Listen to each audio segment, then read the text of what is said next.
Welcome back to my channel. This is my channel the learning palace.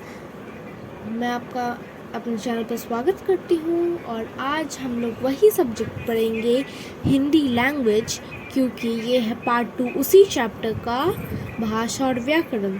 So let's friends, यहाँ पे लिखा है वाक्य के 4 भेद होते हैं, मतलब 4 भाग होते हैं। Means grammar is divided into 4 parts. What are they? वर्ण विचार, शब्द विचार, पद विचार और वाक्य विचार। देखते हैं वर्ण विचार किसको कहते हैं और वर्ण विचार किस चीज़ में यूज होते हैं। व्याकरण के जिस भाग में वर्णों के विभिन्न रूपों आदि के विषय में विचार किया जाता है उसे वर्ण विचार कहते हैं। ठीक है। शब्द विचार क्या है? व्याकरण के जिस भाग में शब्दों के उद्गम, रचना तथा प्रयोग आदि के विषय में विचार किया जाता है उसे शब्द विचार कहते हैं। ठीक है। पद विचार क्या है? व्याकरण के जिस भाग में पद तथा उसके भेदों, रचना आदि का अध्ययन किया जाता है उसे पद विचार कहते हैं। वाक्य में प्रयुक्त शब्द को ही पद कहते हैं। वाक्य विचार क्या है? व्याकरण के जिस भाग में वाक्यों की संरचना के विषय में विचार किया जाता है उसे वाक्य विचार कहते हैं। ठीक है। तो यहाँ पे लिखा है पाठ में हमने क्या क्या सीखा, मतलब what we have learned in this chapter. यहाँ पे लिखा है अपने मन के भावों और विचारों को लिखकर अथवा बोलकर प्रकट करने के साधन को भाषा कहते हैं। भाषा के 2 रूप होते हैं, मौखिक भाषा और लिखित भाषा। ठीक है। भाषा को लिखने के लिए जिन चिन्हों का प्रयोग किया जाता है वे लिपि कहलाते हैं। ठीक है। व्याकरण वह शास्त्र है जिससे भाषा के शुद्ध अथवा अशुद्ध रूप का ज्ञान होता है। ठीक है। इसका बोध होता है, जिसे ज्ञात होता है। व्याकरण के 4 भेद होते हैं, वर्ण विचार, शब्द विचार, पद विचार तथा वाक्य विचार। ठीक है। तो हम लोग नेक्स्ट पेज में चलते हैं कि हम लोग को वहाँ पे क्या क्या अब एक्सरसाइजेस दिया हुआ है। So let's go.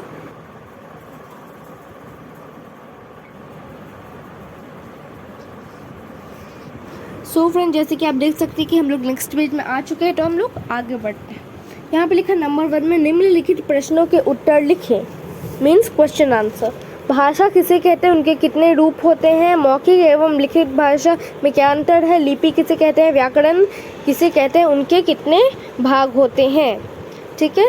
Means question answer ये सब दिया हुआ है, उसका आपको आंसर निकालना है, जो आप मेरा ये हिंदी लैंग्वेज का पार्ट 1 वीडियो देखकर भी सोचकर अच्छे से देखकर निकाल सकते हैं, और चाहे तो आप खुद से भी पूरा चैप्टर एक बार पढ़ के इसका आंसर्स निकाल सकते हैं। ठीक है।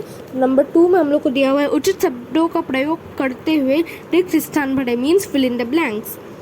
क में है अपने मन के भावों और विचारों को लिखकर अथवा बोलकर प्रकट करने के साधन को क्या कहते हैं? भाषा। अपने मित्रों से बातचीत करना भाषा का डैश रूप है, मौखिक। अंग्रेजी भाषा की लिपि डैश है, रोमन। व्याकरण हमें भाषा के डैश रूप का ज्ञान कराता है, शुद्ध तथा अशुद्ध। नेपाली भाषा की लिपि क्या है? देवनागरी। ठीक है। तो हम लोग आगे बढ़ते हैं। यहाँ नंबर 3 में है निम्नलिखित कथनों पर सही या गलत का निशान लगाएं। ठीक है। यहाँ पे है भाषा के बिना हमारा काम नहीं चल सकता, ये बात सही है। हिंदी भाषा की लिपि गुरुमुखी है, नहीं, ये गलत है। भाषा के बोलने की विधि को लिपि कहते हैं, हाँ। व्याकरण से भाषा के शुद्ध रूप का ज्ञान होता है, सही। अंग्रेजी हमारी राष्ट्रभाषा है, नहीं। हिंदी हमारी राष्ट्रभाषा है, तो ये गलत होगा। तो चलते हैं नेक्स्ट पेज में। सो फ्रेंड, जैसे कि आप देख सकते हैं कि हम लोग नेक्स्ट पेज में आ चुके हैं, तो हम लोग कंटिन्यू करते हैं। यहाँ पे लिखा है भाषा और लिपियों का सही मिलान करें। Means match the following. यहाँ पे लिखा है हिंदी, संस्कृत, उर्दू, अंग्रेजी, पंजाबी, और नेक्स्ट में लिखा है रोमन, फारसी, देवनागरी, गुरुमुखी और फिर से देवनागरी। तो हम लोग को हिंदी को मिलाना है देवनागरी से, संस्कृत को मिलाना है देवनागरी से, उर्दू को मिलाना है फारसी से, अंग्रेजी को मिलाना है रोमन से और पंजाबी को मिलाना है गुरुमुखी से। ठीक है, तो हम लोग आगे बढ़ते हैं। यहाँ पे लिखा है 5 नंबर के बाद बहुविकल्पिक प्रश्नों के सही उत्तर पर सही का निशान लगाएं। ठीक है, संस्कृत भाषा की लिपि कौन सी है? देवनागरी। जर्मन भाषा की लिपि कौन सी है? रोमन। हिंदी किस देश की राष्ट्रभाषा है? भारत। भाषा के 2 प्रमुख रूप कौन से हैं? मौखिक तथा लिखित।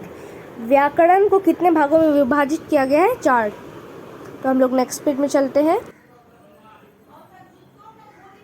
सो फ्रेंड्स, जैसे कि आप देख सकते हैं कि हम लोग नेक्स्ट पेज में आ चुके हैं, यानी हमारे एक्सरसाइज के लास्ट पेज में। तो हम लोग कंटिन्यू करते हैं। यहाँ पे योग्यता विस्तार के नीचे लिखा हुआ है नंबर 1, भाषा के मौखिक रूप को अपनाते हुए अपनी कक्षा में एक कहानी सुनाएं। ठीक है, नंबर 2 है नीचे कुछ ऐसी वस्तुओं के चित्र दिए जा रहे हैं जो भाषा के विभिन्न रूपों का प्रतिनिधित्व करते हैं।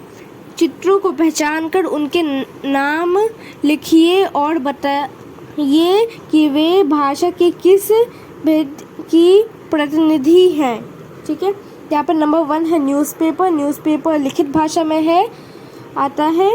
ये टेप रिकॉर्डर मौखिक भाषा में, टेलीविज़न मौखिक भाषा, किताब लिखित भाषा, मैगजीन भी लिखित भाषा, और मोबाइल का बात करें तो वो मौखिक भाषा और लिखित भाषा दोनों के ही प्रतिनिधित्व करते हैं। तो फ्रेंड्स, मैं आशा करती हूँ कि आज का आपको मेरा ये वीडियो पसंद आया होगा। तो अगर अच्छा लगा आपको वीडियो तो कमेंट करें कि हमको अच्छा लगा, और लाइक, शेयर एंड सब्सक्राइब करें। तब तक के लिए बाय बाय।